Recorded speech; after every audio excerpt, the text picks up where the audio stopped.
those who don't know me, my name is Kate Ruby. I'm the director of MESH. And it's my very great honour to be introducing our keynote speaker this morning.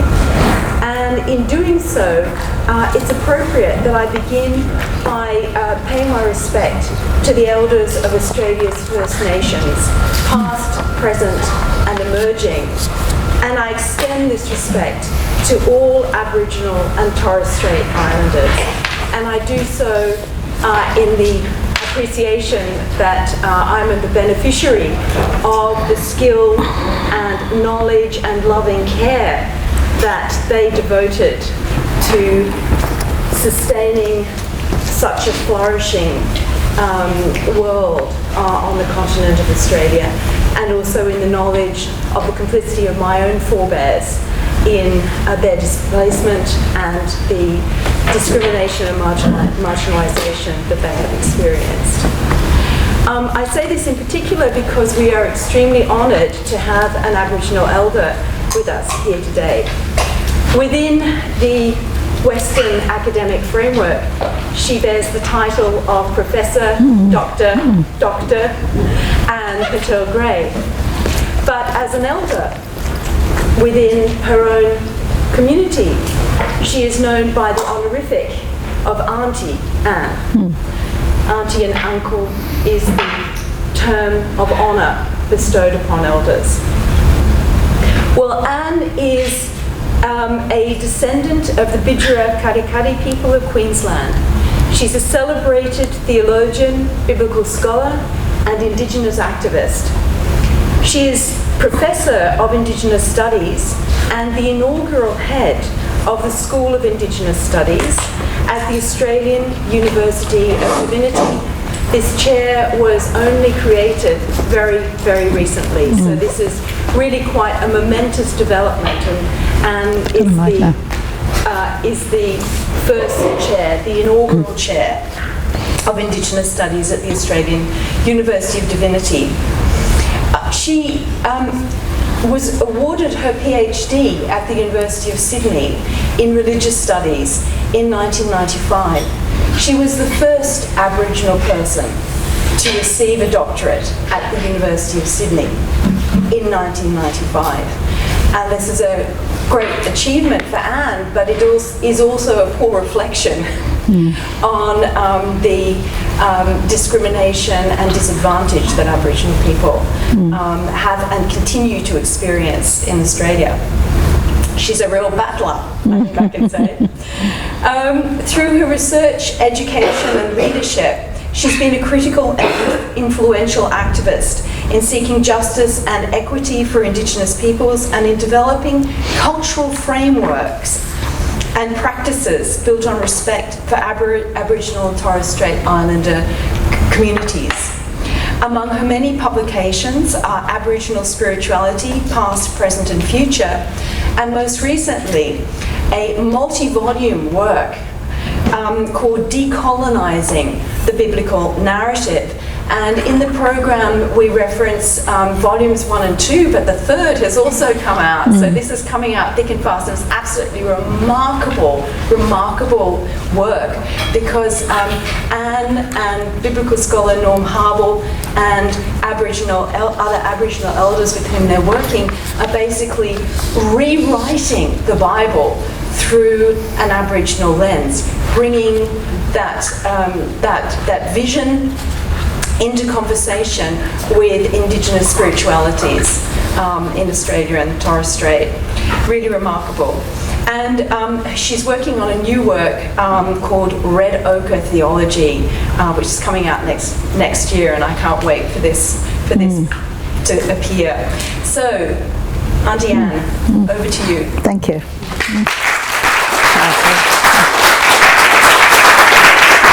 On Michael.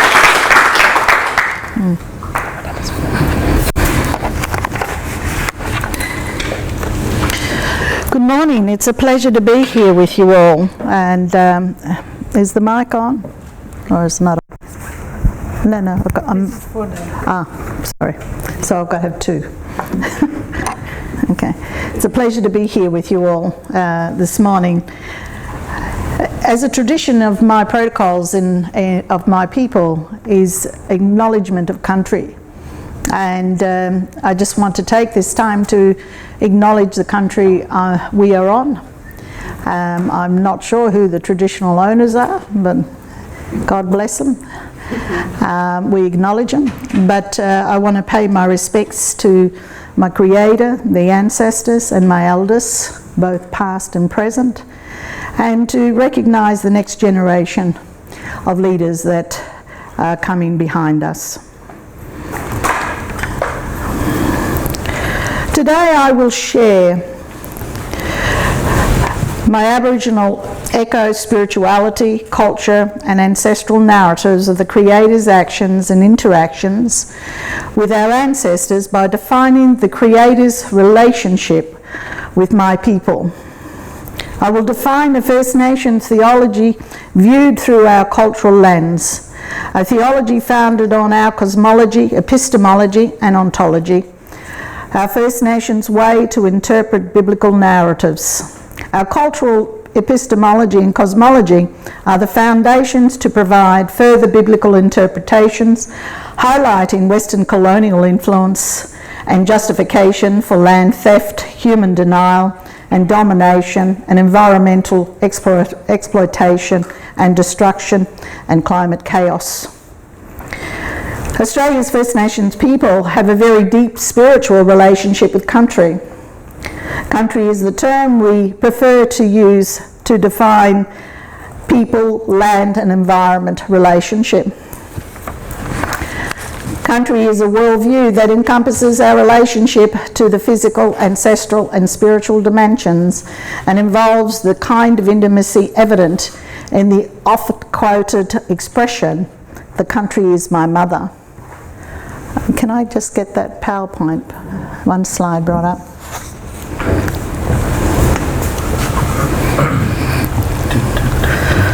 Should be just one.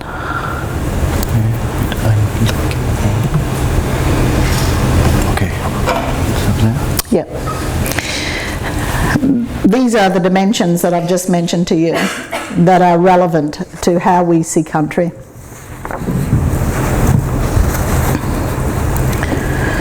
We belong to the country, it does not belong to us.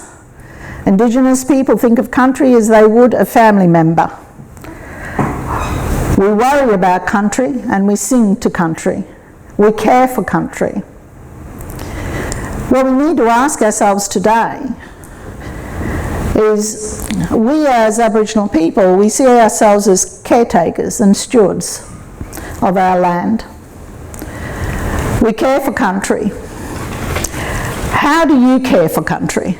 That's a good question I need to ask you. What do you do each day that cares for country?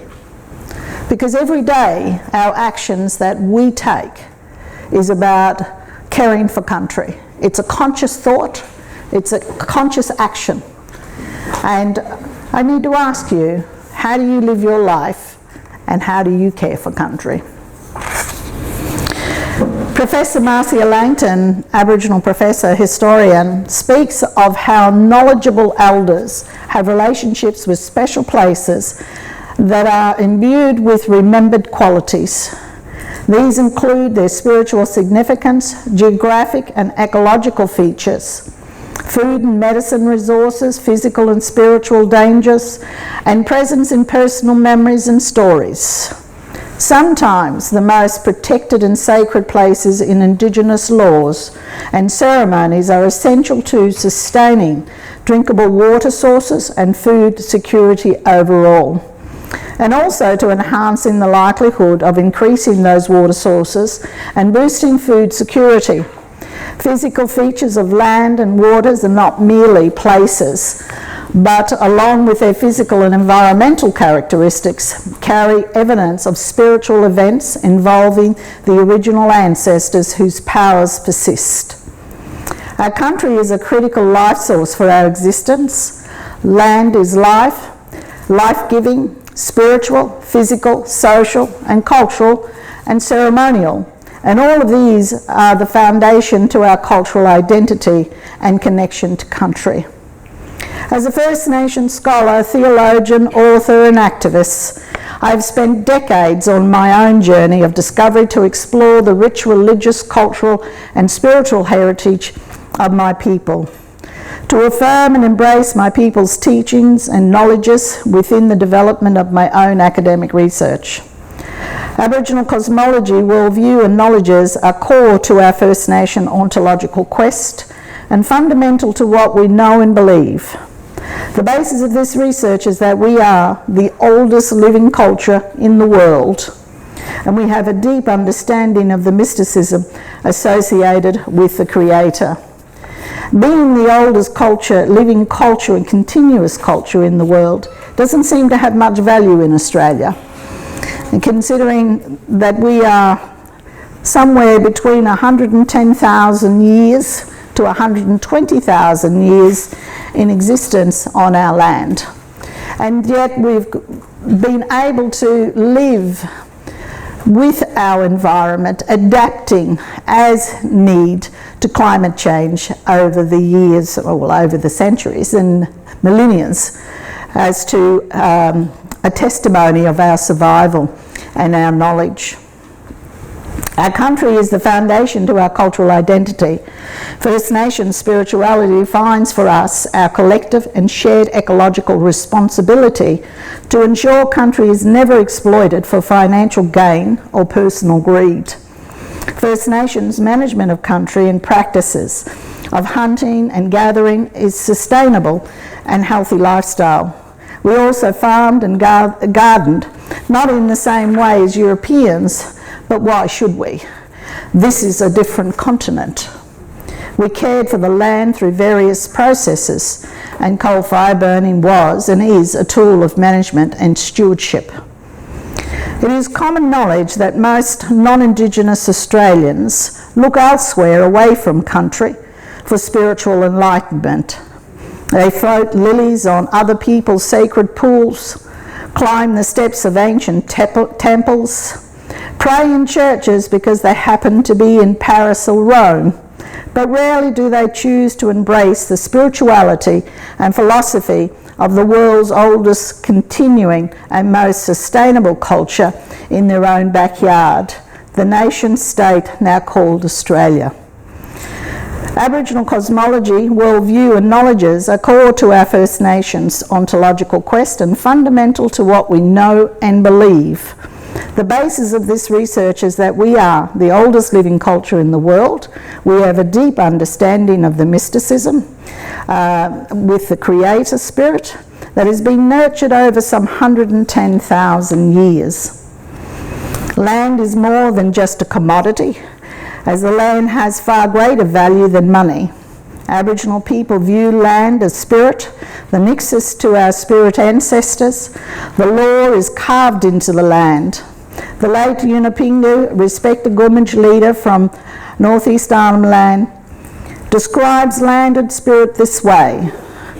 This spirit that cannot be seen, it is like air. We breathe it in and out. We live in it, but we do not see it. We cannot touch it. It is there. Like I'm standing here, like my ancestors are standing with me. The ancestors of this land are standing with us. The spirit is still standing strong all the time. Our ancestral narratives reflect and affirm this relationship, and our ceremonies give praise to the Creator Spirit while reminding us of our obligations to one another and to country. We as First Nations people have a living obligation to care for and respect the land, the environment and the whole of creation. This is our law in accord to the responsibilities given to us by the Creator Spirit via our spirit ancestors. Among Australia's First Nations people, there are power-filled stories about the Creator Spirit's acts in the time of creation. Our faith and spiritual world were and still are the life force and foundation of our existence and survival. Country is the source of life for us, and we cannot survive without our connection to that life source. We have an intuitive sense of God as the creator spirit, as the wisdom teacher on country. And that's something I need to emphasize. Wisdom teacher on country. Everything that we understand, the laws, the ceremonies, the language, the songs, are all given by the Creator through our ancestors.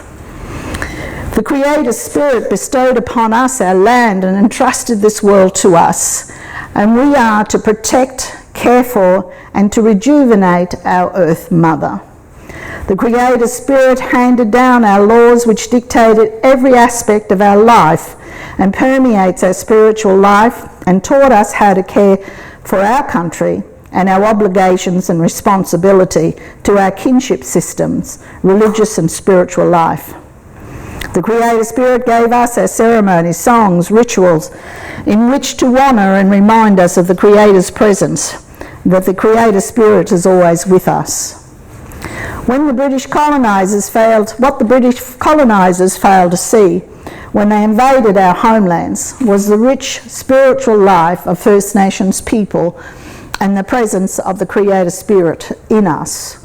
Their understanding of God was different from ours, and because of this, they could not see nor accept that we are a deeply spiritual people. The coloniser could not see past our blackness, nor could they comprehend the deep spiritual relationship we had and continue to have with country, our lands, spiritual in nature, and our connectedness defined through their bestowal to us by the Creator Spirit. When the British Empire invaded our lands in 1788, so began the forced indoctrination of Western Christendom, which marked the beginning of our nightmare. Empire was baptised by Christianity, and Christianity on many occasions served as the running dog of imperialism. The collusion between Crown and Church was such that every aspect of our lives would be literally dominated, and the good news would be instead anything but good. The British invaders were consumed with an imperial delusion of superiority, that they were commissioned by God, King and country to take land that they deemed to be unutilised. What they failed to understand is our farming practices and how we utilise the land, because we didn't use the land in the manner that they use land, they deemed it unutilised.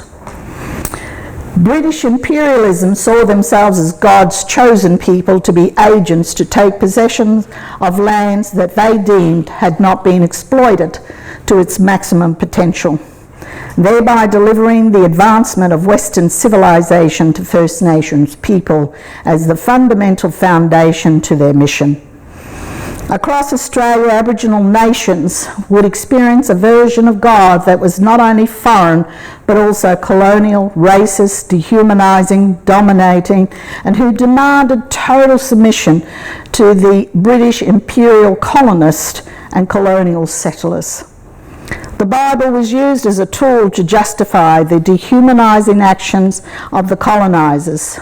Aboriginal people understood and learned how the colonisers dominated every aspect of the Bible, from biblical interpretations and translation to the point where the scripture and text were used to justify and forgive racist views, colonial theft, dispossession, subjugation, oppression, massacres, and cultural genocide, and the rape of women and children. This racist biblical view formed the basis on which we were cursed, deemed pagan, and our culture demonic, and a racially inferior race of people. Many First Nations people asked, what can turn the same people who call themselves by Christ's name into a people who will kill, steal and destroy land and nature with genocidal passion? Isn't that a good question to ask colonisers and Christians? It's a good question. They can't answer it, but it's a good question. The horrific acts that have been inflicted upon Australia's First Nations people have had a deep psychological impact on the lives of Aboriginal people, which has left them traumatised, and the effects of this trauma is still being felt today. Other genocidal acts led to the crushing of Aboriginal people's cultural identity, religious and spiritual beliefs. The history of colonisation is seen as the domination of the Western world. Whether this is good or bad, it has had an impact on the physical, emotional and psychological lives of Aboriginal nations people, resulting in the intergenerational trauma through the means of colonisation and missionisation. The methodological process in which is used must include the historical experience and current experience of continuing racism, discrimination and marginalisation, which is the lived reality of Australia's First Nations people. The legacy of colonial Christianity and its effects on both First Nations people and country and colonial participants in the colonisation and missionisation process meant there was and still is a critical need for Aboriginal people to identify and to reaffirm our spirituality and cultural heritage as the first step in our struggle for religious freedom and self-determination. This was the first step in the process for Australia's First Nation people to reinterpret the biblical narratives and to decolonise our theology and the removal of all Western biases. Australia's First Nations people want to shape their theological thought and expression by embracing their own culture that gives meaning to who they are as a people. This begins by decolonising the biblical narratives. It is necessary for First Nations people to decolonise themselves, especially to realise that some non-Indigenous Christians are still using the Bible to colonise us and to keep us in bondage. And we must break free of colonial shackles in order to be free from the colonial might. Our theology is born from our land, founded on our relationship with the Creator since time began. And it is this deep ancient wisdom that sustains and provides our resilience to survive. In previous years, most Indigenous biblical scholars in Australia have translated, read and interpreted biblical narratives like Genesis from a colonial perspective, even if they were not conscious of their colonial orientation. The time has come to acknowledge that the Bible itself, from the time of the first colonial invaders and missionaries, has been a tool of the colonising process.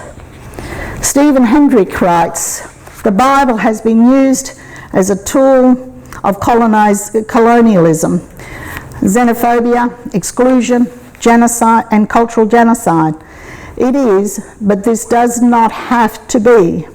For centuries, communities of radical compassion and courage have read and reread the sacred passages in creative and critical fashions, so that these old memories shake the powers from their thrones and bring actual change to those who have been kept down.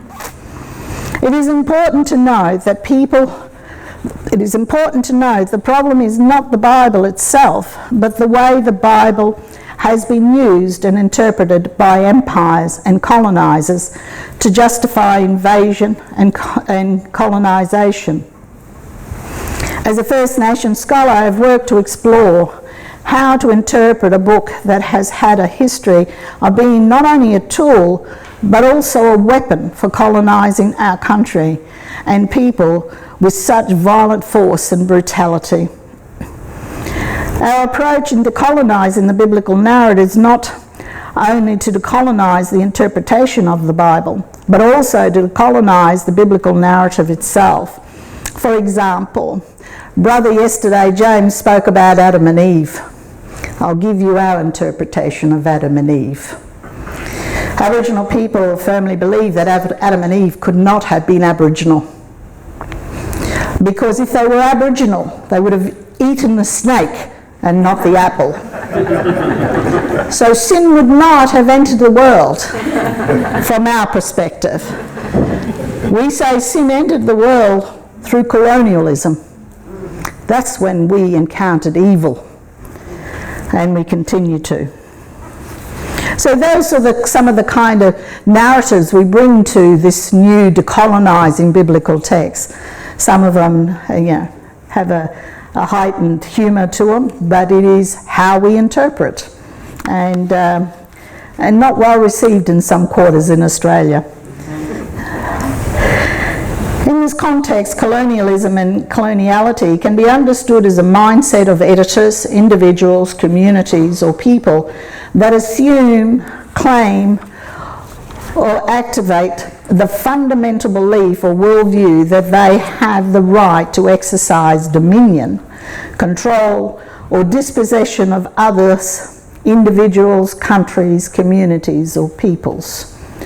The challenge we face is to confront the readers and interpreters of the Bible in academia, churches and communities of Australia with the truth that their approach has been conditioned by generations of sermons, songs, culture, beliefs and benefits that assume that their traditional colonial ways of interpreting the Bible is precisely the way God intended, without taking into account the imperialistic colonial factors that condition their approach, or that there might be an alternative First Nations approach. Commentaries have been summarised as suspicion, identification and retrieval.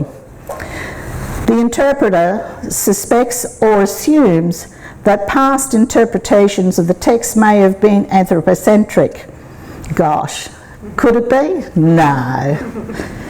The focus being exclusively on human beings and their relationship with God. The interpreter then seeks to identify with the non-human components of the text, elements such as earth and country, environment and creation and the like, and to ascertain their role in the plot, in thought and orientation of the text. In so doing, the empathetic interpreter may seek to retrieve the latent voice or message of these non-human elements. Similar steps will be involved in the hermeneutical process of decolonising biblical narratives, namely suspicion, exposure, retrieval and response.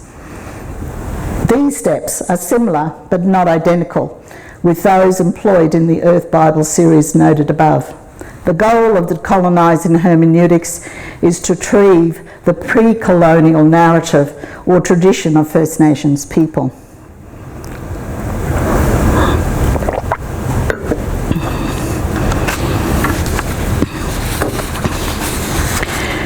In the initial workshops we held to decolonise biblical narratives, we were exploring our decolonising approach. One of the participants spoke of the colonial curse as an expression that may seem rather excessive to some, but was understood to be valid by First Nation church leaders, theologian, biblical scholars, and young Aboriginal men and women who were present. The term encapsulated the extensive acts of abuse, slaughter and vilification of First Nations people by many of the early colonising invaders who stole our land. The theft of our land has left my people disenfranchised, oppressed and confined to a life of poverty. Aboriginal people are confined to fourth world living conditions in a first world economy. And that's an indictment on Australia that's absolutely shameful of its racist intent towards us. Some early leaders even spoke of Aboriginal Canaanites being the lowest form of humanity. Significantly, we can return to the colonial biblical traditions to discern just a curse. As described in our interpretation of Genesis 9, Canaan is cursed by Noah, and his descendants are destined to be slaves to his brothers. First Nations participants testified that they have been identified as the descendants of this curse, the curse of Ham. In Joshua 6, When the Israelites are about to conquer the Canaanite city of Jericho, Joshua declares that the city is to be cursed, or in the ruthless language of the original text, devoted to the colonial God YHWH by exterminating it, Joshua 6:17. The colonial process from the initial colonisation of Canaan to the contemporary colonisation of Australia has been replete with cruel action that can be validly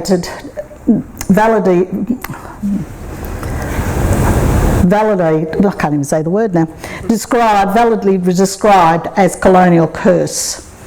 The challenge before us is to move beyond traditional colonial approaches to interpreting the biblical texts and dare to decolonise the narratives to retrieve an ancient narrative that is not only free from colonial bias, but resonates with the spirit of the ancestral narratives of Australia First Nations.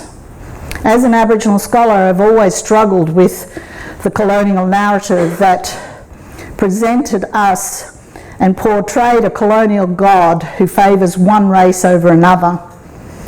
Although this is an Israelite narrative, it is being taken over and co-opted by the Western world and used to justify Western colonialism and colonisers who identify themselves as the chosen one.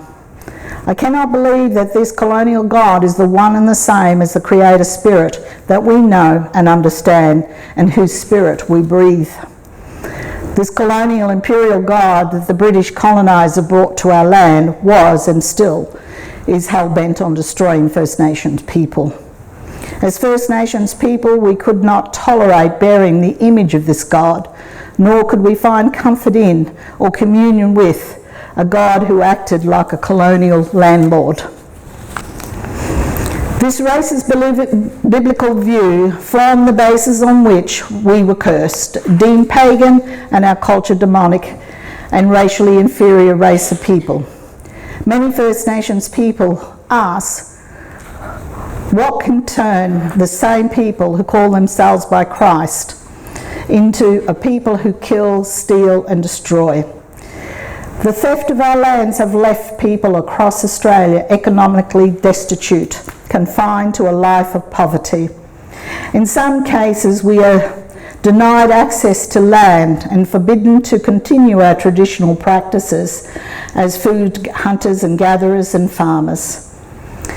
The not far distant history of Australia's continuing colonisation saw forced removal of traditional tribal language groups from their country.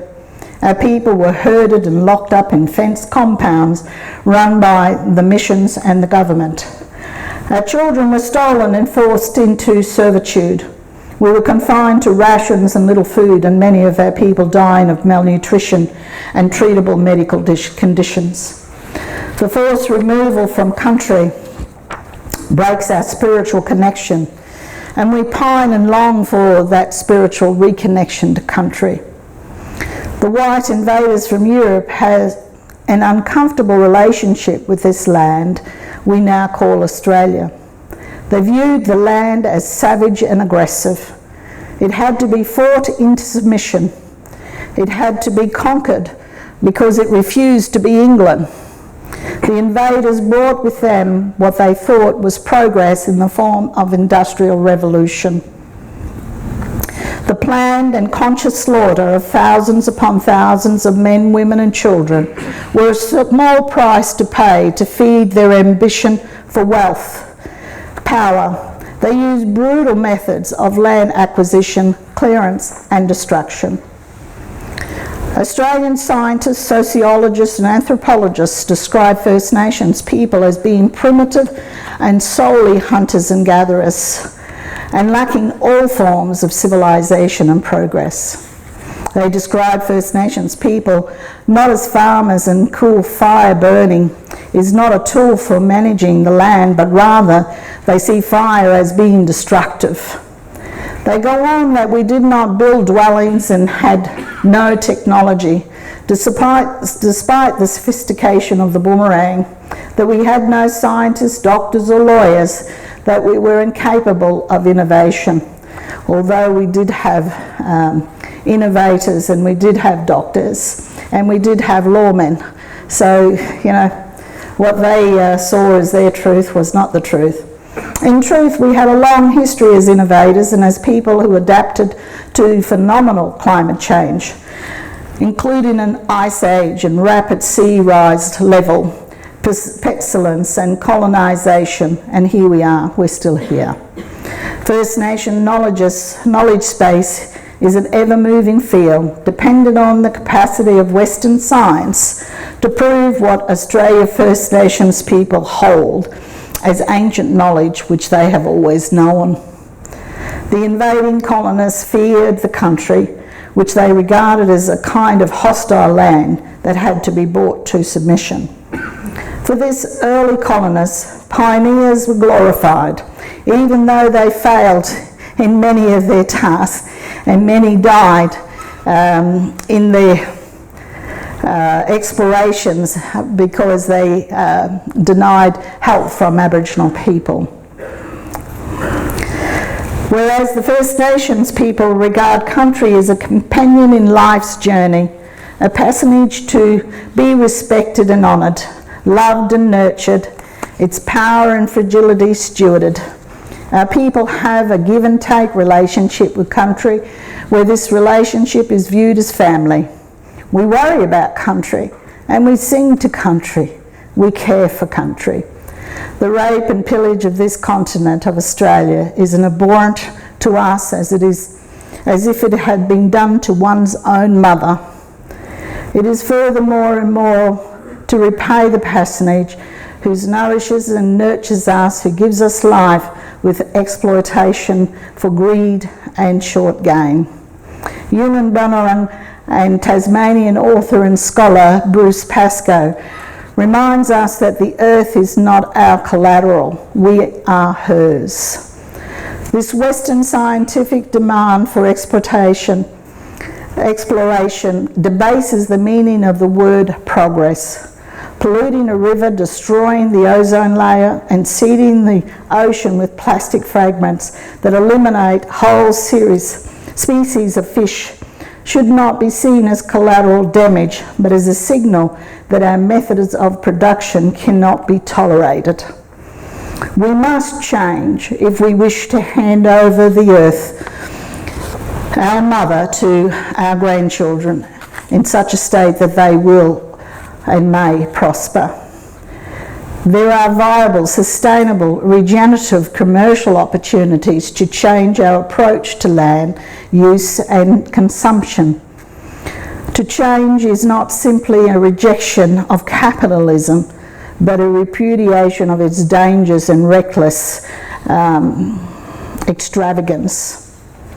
First Nation knowledge encourages us to learn from Indigenous methods of land management and bring back the native plants that evolve in these ancient soils, including perennials that don't need fertilisers and pesticides or extra water to flourish. First Nation knowledges urge us to practice a form of farming that truly responds to the ebb and flow of country and is powered by old ideas to reinvigorate ancient conversations about the human connection to nature. It is time where profits are not the core agenda, but instead environmental sustainability is the priority for governments, industries, corporations and communities. We need our young people to see environmental care and business integrity as a point of honour, a part of our cultural ethos, the essence of our humanity. The time has come to hold our governments, industry, corporations and all self-interested exploiters of the earth accountable and responsible for their abuse. How will history judge us for our actions or inactions? We cannot allow our country to be held by ideologies with such dangerous self-interest and disregard for country. If they just want to be rich, we could probably tolerate it. But if they want their riches at the expense of our country, we cannot allow it. They might hate their grandchildren, but we, the First Nations people, do not. We will raise them with a love of country. Thank you.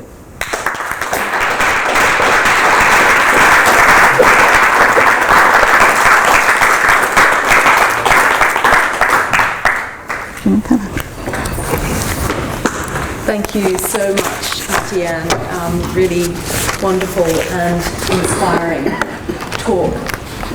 For those who weren't here last night, I would just draw your attention once again to the wonderful artwork that our doctoral researcher Mars Briones incorporated into the design for our poster and our program. This was a work by Aboriginal author, at least Aboriginal artist Rachel Bywaters, that was commissioned by Anne and graciously given to us to use. So we're incredibly thankful for this, and it's called Connect to Country.